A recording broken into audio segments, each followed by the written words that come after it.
Welcome to Midfield SportsCast and the 27th episode of the Divided Friendship Podcast. This time it is me, Maddyx, it is Dawson, and it is Luke. Yeah. And, once again, 2 episodes in a row, Quentin. Bob. Yes, sir, I'm here. Quentin is here.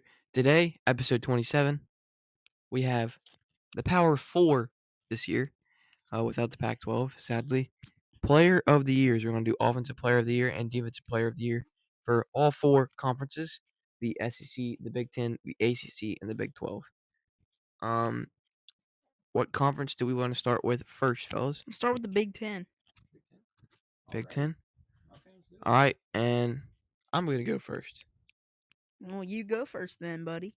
Let's just go down the line. It'll go me, then Dawson, then Quentin, then Luke. Do we want to do both of them at the same time? My Big Ten Offensive Player of the Year is Dillon Gabriel. I think he has the weapons to have a great season, and the difference between him and the other quarterbacks in the Big Ten is he has experience at the high level. The other quarterbacks at the top, we have Will Howard and we have Drew Allar. Both haven't really done that much, and Will Howard hasn't done much and hasn't done anything in the Big Ten. Dillon Gabriel, I think he has the most weapons to do what he wants to do with. Defensive Player of the Year, I came down to 2 people. It is hard for DBs to win this award, but the Big Ten has good ones. Came down to Caleb Downs, Will Johnson. But I think Caleb Downs is my favorite because of the tackles. I think to win this award, you got to have a bunch of tackles. I mean, it's usually linebackers, defensive end, D tackles. Last year, he had 107 total tackles as a freshman, 70 solo, a forced fumble, 2 picks, and 3 pass deflections. But if Will Johnson goes out there, takes 6 or 7 interceptions, I think he's going to win it.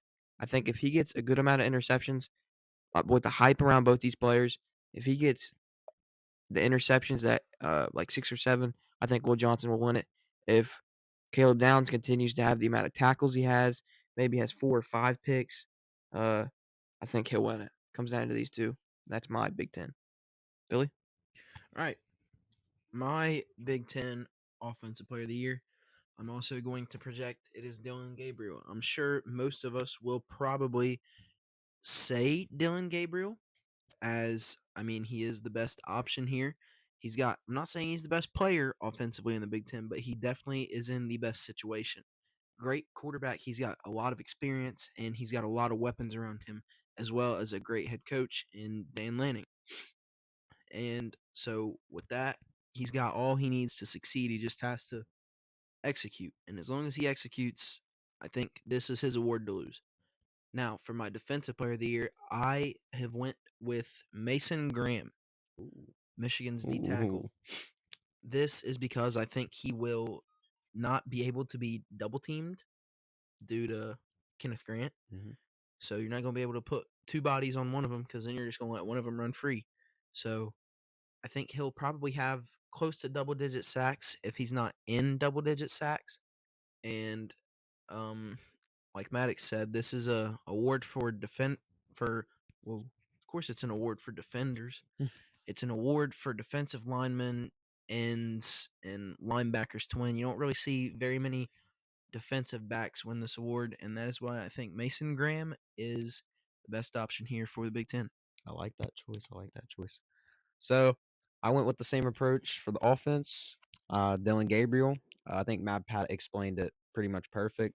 He has the most weapons, and he is by far the most experienced quarterback. And I think with that, he's going to go far away with that. Maybe end up in the Heisman discussion. For defense, I came down to the same 2 as Matt Pat also, Caleb Downs and Will Johnson. I may have been a little biased, but I went with Will Johnson. You know, I think he's the best corner in college football right now.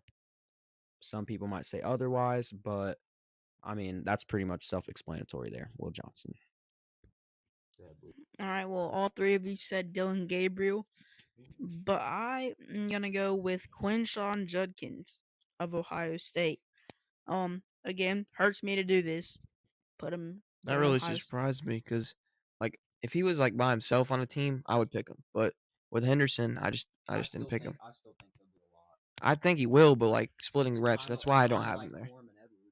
Yeah. Well, I'm gonna say Quinshawn Judkins again. Could have went with Dylan Gabriel. Could have went with Donovan Edwards. But I would feel like that would seem a little bit too biased. So I went ahead and went with Quinshawn Judkins. He had 271 carries last year and 1,158 yards at Ole Miss. Transferred to Ohio State. 15 touchdowns. He has 31 career touchdowns, and I'm sure he will be good this year. For defense, I also went with Will the Thrill Johnson, the best cornerback in college football. And yeah, I mean, Alright. it's like he said, pretty self-explanatory. 4 picks, 4 pass deflections, 20 solo tackles, and All right. yep, I think we'll save SEC for last. yeah. We should do that. And ACC? I'm cool with that. All right. ACC was kind of hard, I ain't going to lie. It was. But for me, my offensive player of the year is North Carolina running back Amarion Hampton. North Carolina, they don't have Drake May anymore. I don't really know a lot about their team, but the only thing I know about it is they have Amarion Hampton, and I think they're going to feed him the ball this year. They fed him last year. He had 253 carries for 1,504 yards and 15 touchdowns. I think he will have more yards this year. I think the carries will be about the same. I mean, I think he's going to carry the ball a lot for North Carolina and carry them. Defensive player of the year, I have Barrett Carter from Clemson, the linebacker. He had 37 tackles, 3.5 sacks, and interception. I think if that sack number goes up, he'll be the best linebacker in the ACC and win defensive player of the year. In 2022, he had 5.5 sacks. So if he gets that up to about 6 or 7, I think his tackles are going to be decent at linebacker, and I think he will win defensive player of the year. Philly? All right. For the ACC, my offensive player of the year, it is probably different than what everyone else has, but I am taking a player from NC State. I'm going to take sophomore Casey Concepcion.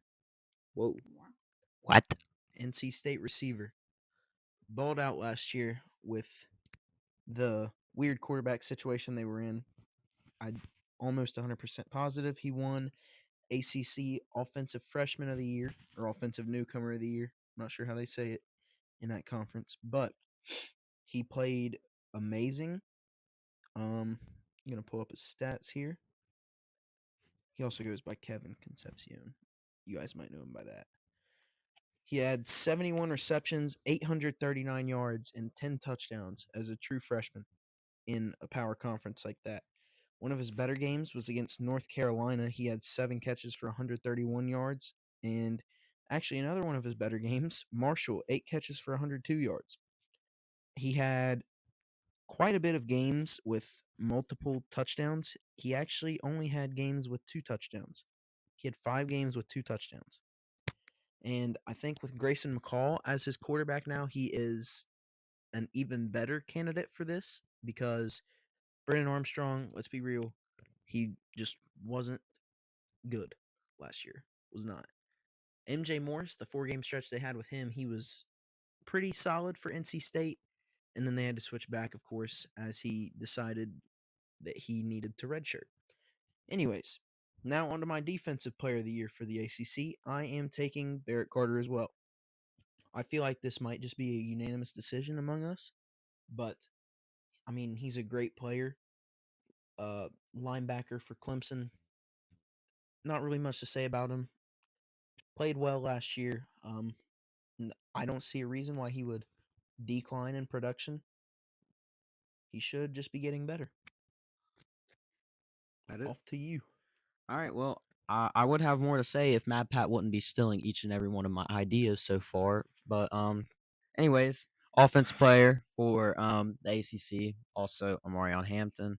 Mad Pat also already said his stats, so there's no point in me repeating that again.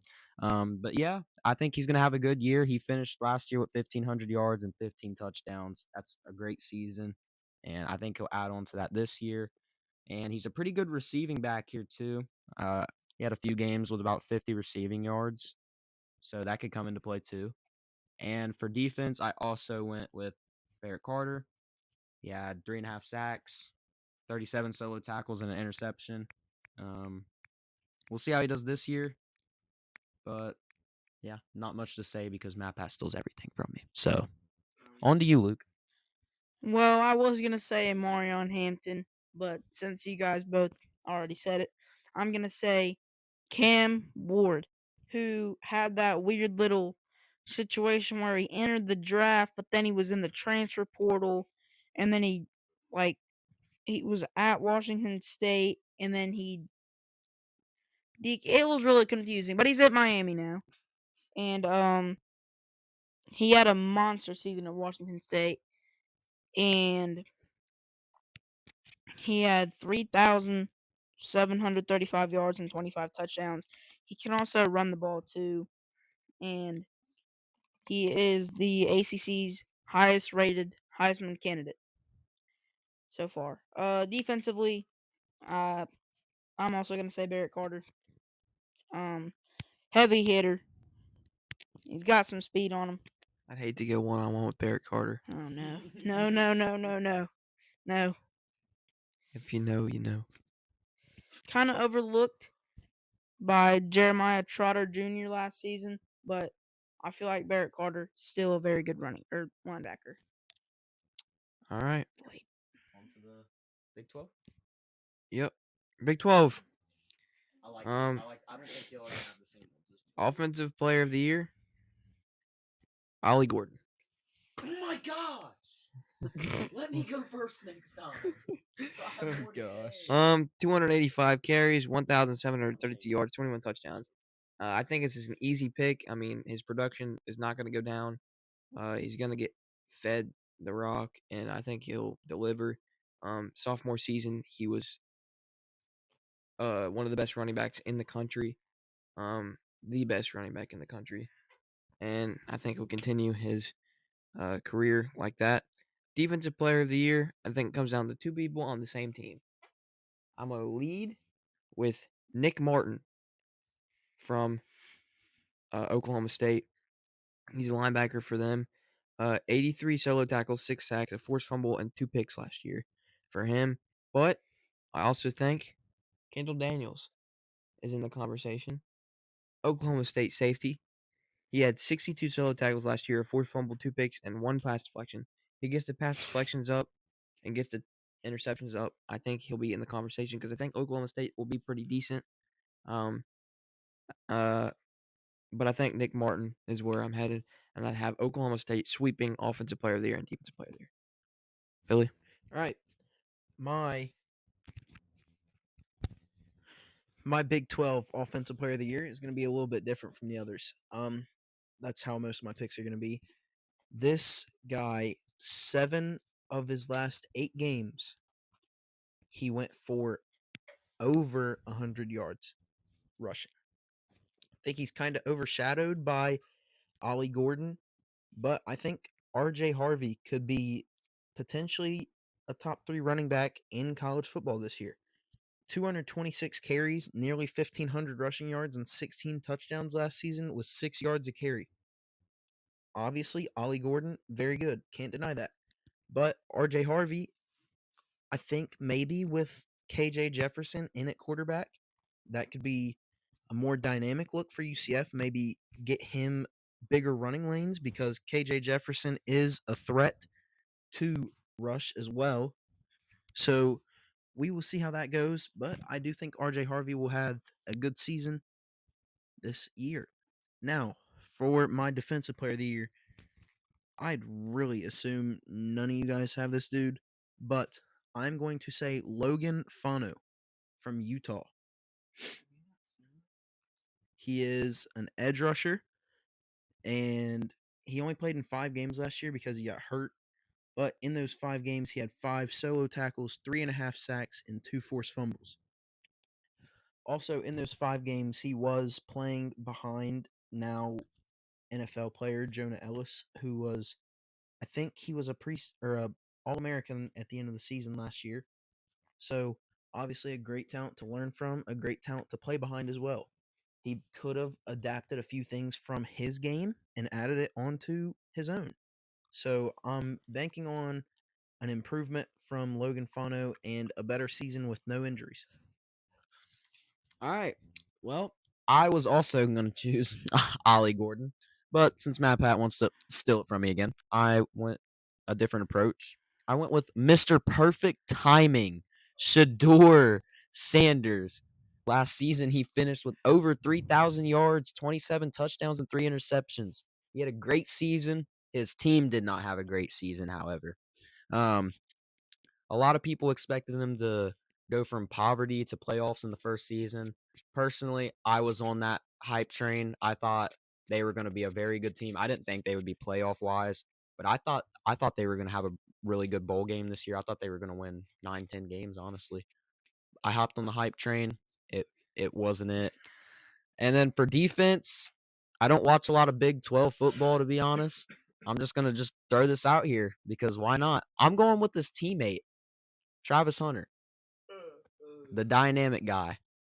I don't really know what else to say. That's pretty hard to do, playing both sides of the field, and he plays it very well. I don't know what position he's actually better at because he makes both of them look very easy. But anyways, I'll just go with Travis Hunter and take my safe bet. All right. Well, both my offensive and defensive player is going to be Travis Hunter. Oh my. Holy. Travis Hunter at wide receiver. Oh my gosh. He's not that good, bro. It's not that I'm trying to hype him up too much. I just think he's a better player than I don't think everyone else. Go with what you want, I guess. it's your pick, but Yeah. I completely disagree. Receiving last season, he did have. I'm pretty sure he did have an injury midway through the season, but what he had and the amount of time he had 57 catches for 721 yards and 5 touchdowns, and that's a pretty solid receiver. Now he was really good in terms of talent, but his stats just got cut short because he got injured. And switching sides of the ball defensively, 31 tackles, 23 of them were solo. He had 5 pass deflections, 3 interceptions, and of course that one very cool interception against TCU. Yeah. All right. It's time for the SEC. Are you going first? I really hope we don't have the same.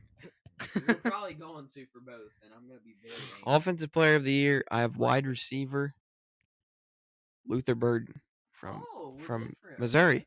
They're different for once. Luther Burden, same quarterback as last year. I don't see his production going down. 86 receptions, 1,212 yards, and 9 receiving touchdowns. I think he'll get more receiving touchdowns this season. I could see him pushing the 15 mark on receiving touchdowns. I think he is a top receiver in the country, the favorite for the Blitnikoff, and I think he win SEC Offensive Player of the Year. Defensive Player of the Year, I'm going to feed into the hype of James Pierce Jr. from Tennessee. 27 tackles, 9.5 sacks last year, two forced fumbles, an interception, and a touchdown. If he keeps the production up, he will be SEC Defensive Player of the Year for sure. Yeah, that's my Players of the Year for the SEC. All right, well, my SEC Offensive Player of the Year is also a receiver. It is not Luther Burden, though. It is Trey Harris out of Ole Miss. Just like Missouri's situation with Luther Burden, he's going to have his quarterback coming back, which I think Jackson Dart is significantly better than Brady Cook.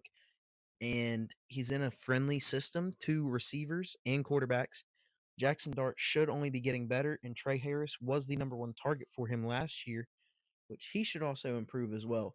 So I just see the sky being the limit for them as a duo, and I think he could take home SEC Offensive Player of the Year, so long as Jackson Dart doesn't steal that from him. For my Defensive Player of the Year, I have Michael Williams out of Georgia, edge rusher. He was kind of limited last season, didn't have a major role, but they're going to look to him and they're going to hope he steps up for them. Last year, he had 9 solo tackles, 4.5 sacks, and a forced fumble.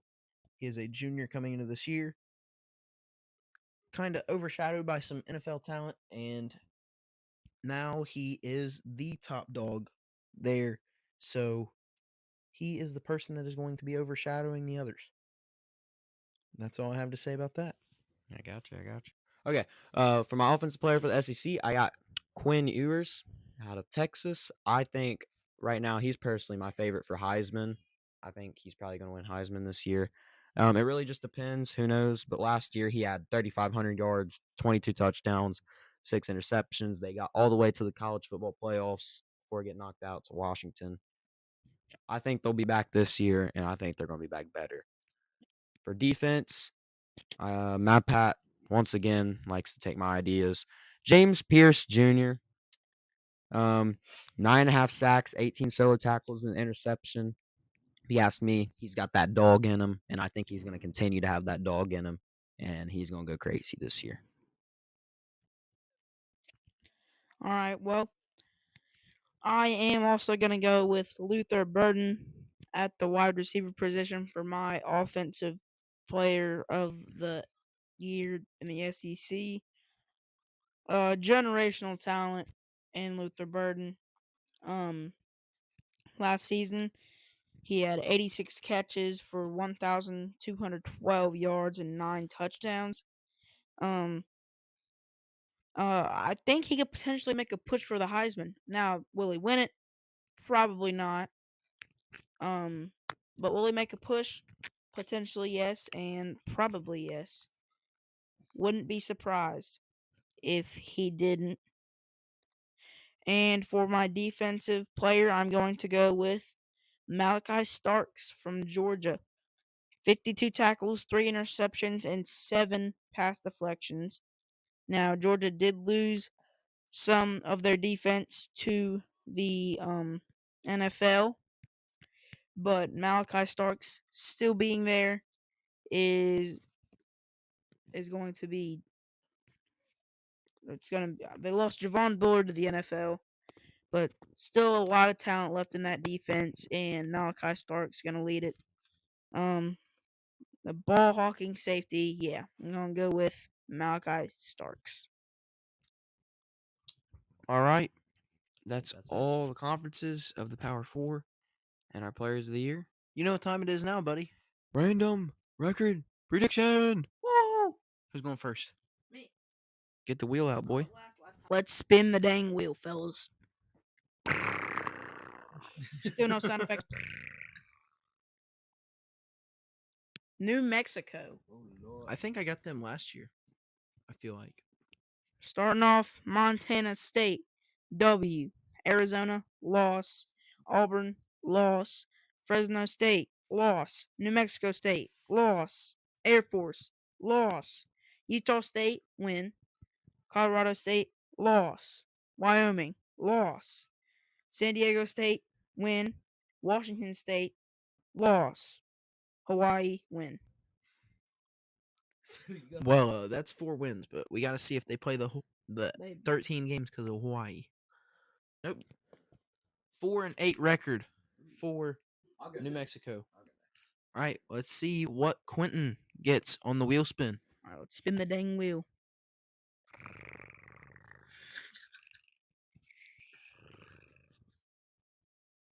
Middle Tennessee State.